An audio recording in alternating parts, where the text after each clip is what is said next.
Hebu nikuulize, hivi babako nitamkuta kweli sasa hivi nyumbani? Babangu mlezi. Mimi nimekuuliza mlezi. Kwa nini nimekuuliza anatumia nini? Nimekuuliza babako nitamkuta sasa hivi nyumbani? Mlezi, kama Yohana atakupa.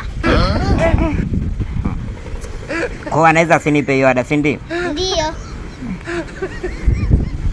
Okay, sawa. Hebu twende. Leo ataenda kunieleza leo.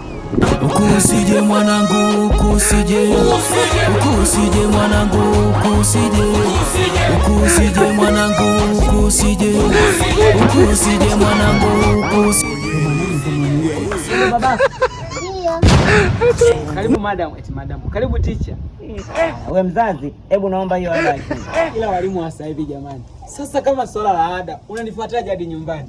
Nilikwambia tumalizane shule huko huko. Unaniachachaje wewe? Wewe mzazi, hebu mwalimu ameshaanza kuna wewe Lisa. Tuingie ndani.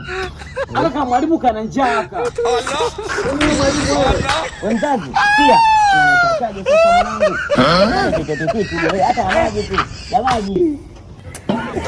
Kama unataka maji huku yapo ya Kandolo utakunywa. Mama zako mwalimu tutakutania shule huko. Ndio zako njaa. Tunafanya kazi ya jeshi. Kazi ya walimu wanang'ania. Okay, enough.